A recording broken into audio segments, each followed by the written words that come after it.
आता प्रेक्षकांनो, आज काव्याच्या जागी अमेय योगा शिकवतोय बरं का, तेही ताडासन. आता तो अप्पूला म्हणतोय की अप्पू, तुला जेवढं होल्ड करता येईल ना तेवढंच कर, आणि पायाला जर त्रास होत असेल ना तर जास्ती बॅलन्स करू नको. अप्पू तू काळजी घे हं, आणि सुमी तू पण हं. सुवा आई खूणवत असतात की कुक्कीला पण योगासनामध्ये घ्या. आता माई चिडतात, विकास काय चाललंय, चला योगा करायला. कुक्की म्हणते आज मजा नाही, या आम्हाला काही सांगता येत नाहीये.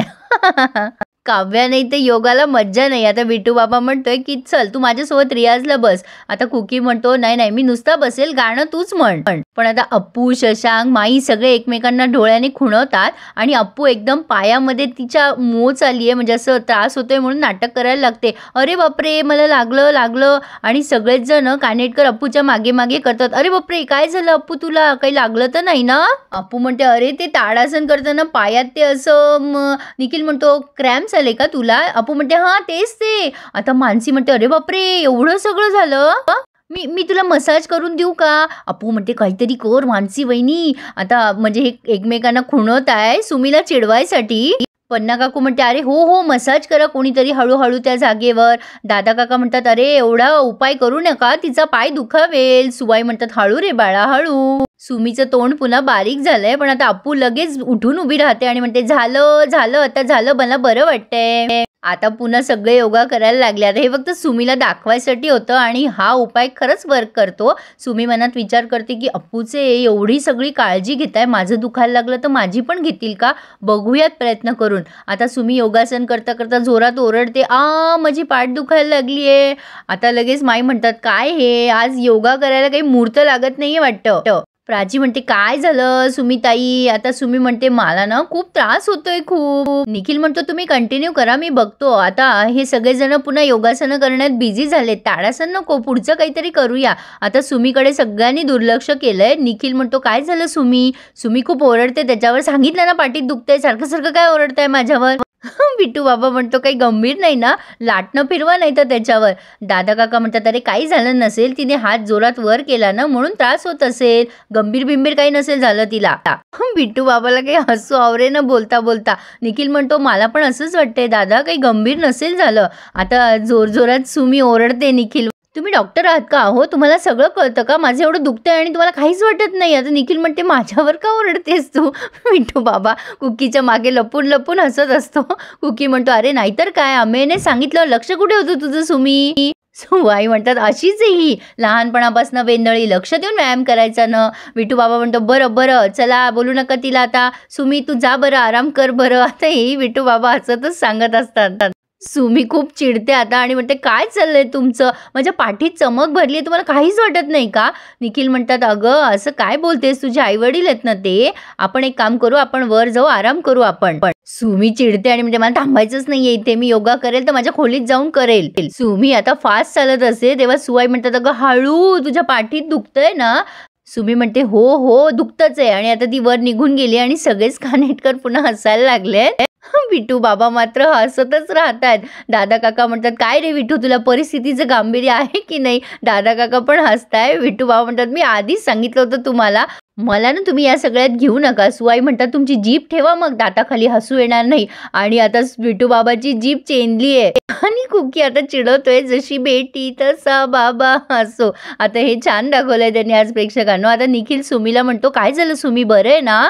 सुमी म्हणते काही झालेलं नाहीये मला. आता निखिल म्हणतो खोटं बोलू देतीस का मगाशी सगळ्यांसमोर. सुमी म्हणते हो बोलले मी खोटं. निखिल विचारतो अगं असं का केलं. सुमी म्हणते मग काय, अप्पूची किती काळजी घेतात, तिच्या पायाला क्रॅम्प आला तर सगळे धावून गेले, माझ्यासाठी कोणीच आलं नाही. निखिल म्हणतो अगं हो बरोबर आहे तुझं, माझ्या लक्षातच नाही आलं. सुमी म्हणते सगळे लाड ते एकटे अप्पूचेच होतात. निखिल म्हणतो हो बरोबर आहे तुझं, सगळे लाड अप्पूचेच होतात ना. सुमी म्हणते मला पण वाटतं ना माझे लाड करावे घरच्यांनी, मला काय हवं नको ते विचारावं पण नाही. निखिल अजून चिडवतो तिला, हो अप्पूच्या आवडत्या पुरणपोळ्या पण केल्या त्यांनी. सुमी म्हणते हो ना, दादाने देवीच्या ओटीच्या साड्या आणल्या आणि त्या अप्पूला दाखवल्या सगळ्यात आधी, आणि तिने माझा आवडता रंग चॉईस केला. हो मला जर द्यायचाच नव्हता माझ्या आवडीचा रंग तर कशाला दोन्ही साड्या एकत्र दाखवल्या, मला किती वाईट वाटलं माहितीये तुम्हाला.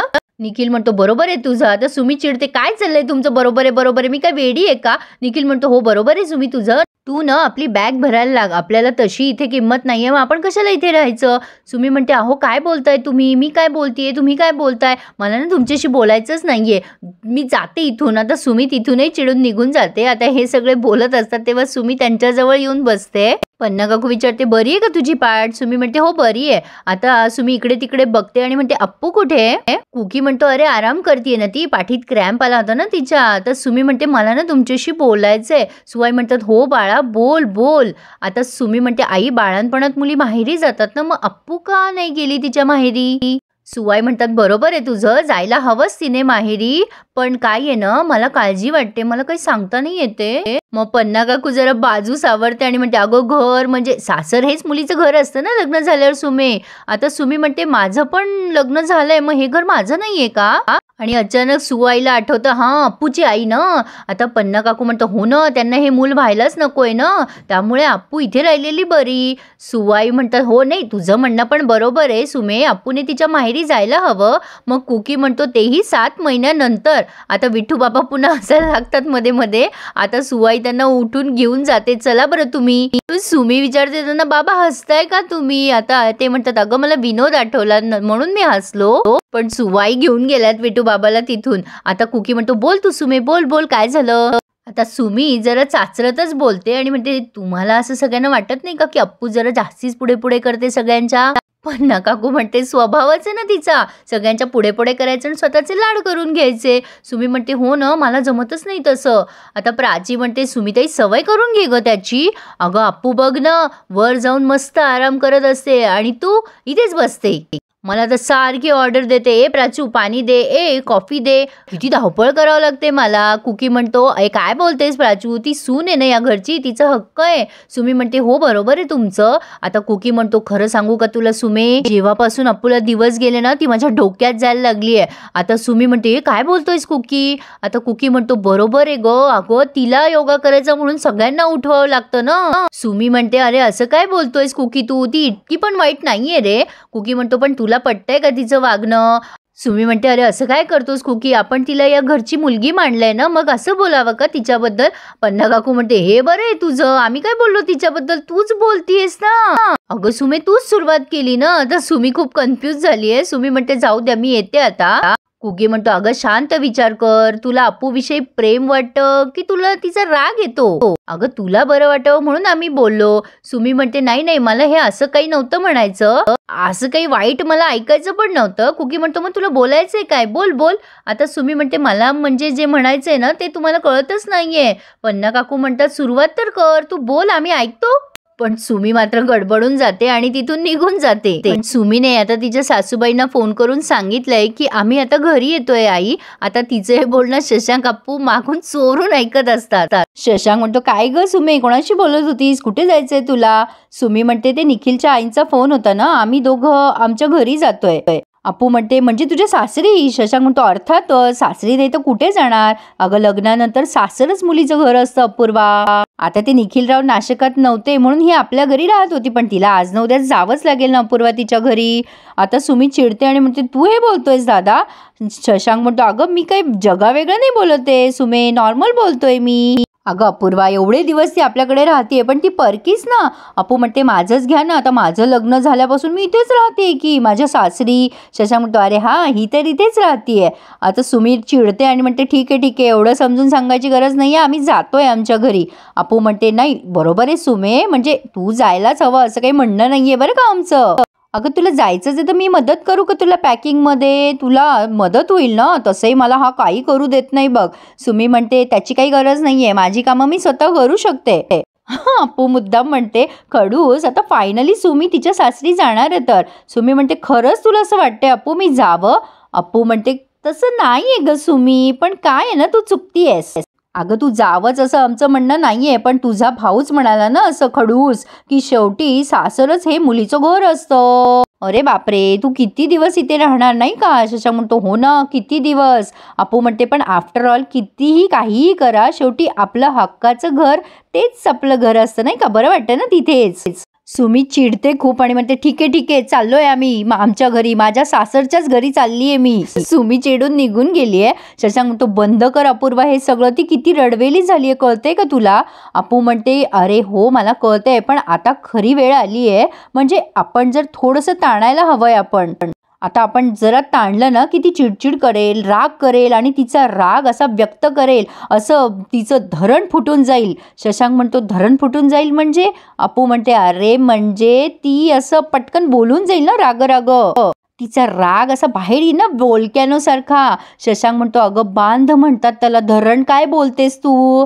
अपू म्हणते अरे तेच दॅट इज दॅट, बांध धरण सेम आहे ना रे, तुला कळलंय ना मला काय बोलायचंय ते, तू अशी सारखी ट्युशन नको घेत जाऊ माझी, मला सगळं कळतं हां आता. शशांक शेवटी सॉरी म्हणतो. अपू म्हणते दॅट्स लाईक गुड बॉय. नाही काय आहे ना, तू अशा चुका तुझ्या पटापटा कबूल करत जा, म्हणजे सोपं जातं रे सगळं. शशांक म्हणतो आता हिचं काय करायचं ते सांग आधी. अपू म्हणते आता आपण काही नाही करायचं, आता तीच सगळं करणार. आता बॉल तिच्या कोर्टमध्ये खडूस, आता सुमी करणार जे करायचं ते. आता क्लायमॅक्स. शशांक म्हणतो नक्की ना. अपू म्हणते हो बघच आता प्रिपेअर राहा तू. निखिल कुकीला म्हणतोय आपण सुमीशी जे वागतोय ते चुकतंय का. कुकी म्हणतो नाही रे बाबा, मिशन सुमी असंच हवंय आपल्याला, त्याशिवाय ती कशी बोलणार. पण सुमी तुला काही बोलली का, दुखावली गेली आहे का ती. निखिल म्हणतो नाही रे, इमोशनल झाली आहे खूप. कुकी सांगतच असतो की सगळं नीट होईल, पण आता सुमी खाली बॅग घेऊन आली आहे. कुकी विचारतोय अगं काय चाललंय हे, कुठे चाललीस तू. सुमी म्हणते आम्ही आमच्या घरी परत चाललोय. निखिल म्हणतो आम्ही म्हणजे कोण चाललंय. सुमी चिडते आणि म्हणते आम्ही म्हणजे तुम्ही पण, आणखीन कोण असणार आहे. कुकी म्हणतो निखिल का जाणार आहे. सुमी अजून चिडते आणि म्हणते मी चालले त्याचं काही नाही, पण निखिल जाणार आहे त्याचं वाईट वाटतंय का तुला. आता सगळेच जमा झालेत आणि सुवाई म्हणतात काय झालंय. आता सुमी चिडते आणि म्हणते हे बघ आई, लग्न झाल्यावर काही मुलींनी माहेरी राहायचं नसतं, तिला काही किंमत नसते, ती पाहुणी येऊन जाते असं ते तांबले काकू ऐकवायचं ना मला, मग मी चालले माझ्या घरी. हो आणि निखिल पण चाललेत. आता निखिल म्हणतो ऐक तरी माझं. सुमी म्हणते तुम्हाला नसेल यायचं तर नका येऊ, मला नाही राहायचं इथे, मी चालली आहे. आता अप्पूचा आवाज घुमताना दाखवलाय, थांब सुमी. अप्पू म्हणते काय सुमी कुठे निघाली आहेस तू. सुमी म्हणते आम्ही आमच्या घरी परत चाललोय. अप्पू म्हणते हे घर तुझं नाहीये का. सुमी म्हणते मी या घरची पाहुणी आहे ग अप्पू, तू या घरची सून आहेस, हे घर ही माणसं तुझीच आहेत. अप्पू म्हणते असं का. सुमी म्हणते अगं माझं लग्न झालंय ना, प्रत्येक मुलगी माहेरी परकीच असते लग्न झाल्यावर, हे घर पण मला परकच झालंय आता. अप्पू म्हणते कोण म्हटलं तुला परकी आहेस तू तर बॉन्ड कनेक्ट करे. सुने इतकाच मुलीचाही तिच्या घरावर हक्क असतो. आणि इथे त्यांनी हा रिव्ह्यू पूर्ण केलाय. आणि पुढे आपण बघतोय शशांक अप्पू मुलगा होणार की मुलगी ह्यावरनं वाद घालताय. शशांकचं असं म्हणणं आहे की मुलगी हवी आहे, दिसायला फक्त अप्पू सारखी असली तर चालेल, पण डोक्याने मात्र त्याच्यावर जायला पाहिजे. अप्पू चिडते आणि म्हणते तुझं काय म्हणणं आहे, मला अक्कल नाहीये का. अरे देवा, प्रेक्षकांनो असे वाद आमचे पण झाले होते. ही मात्र गंमत बघण्यासारखी आहे. प्रेक्षकांनो त्यांनी हे जे दाखवलंय की मुलीचा अधिकार वगैरे असतो ते सगळं अगदी बरोबर आहे, त्यात काही वादच नाही. पण शेवटी मुलगी ही सासरी तिच्या जबाबदाऱ्या जास्त चांगल्या पद्धतीने निभावू शकते आणि सासरी जाणं हेही मुलीचं कर्तव्यच असतं नाही का, हेही विसरता कामा नये. तर तुम्हाला काय वाटतं या रिव्ह्यूवरनं मला प्लीज कमेंट करून कळवा आणि आपल्या चॅनलला सबस्क्राईब करायला विसरू नका. आणि प्रेक्षकांनो तुम्हाला डिटेल सांगताना जरा वेळ लागतो, कारण एवढे सगळे कॅरेक्टर आहे, खूप अवघड आहे प्रेक्षकांनो याचा रिव्ह्यू देणं. पण थँक्यू सो मच, तुम्ही मला खूप ॲप्रिशिएट करता त्याबद्दल, त्यासाठी मी तुमची खूप ऋणी आहे. असंच प्रेम आणि सहकार्य कायम माझ्या प्रवासात असू द्यात आणि मीही तुमचं कायम मनोरंजन करेल. पण त्यासाठी subscribe my channel and enjoy my reviews. धन्यवाद.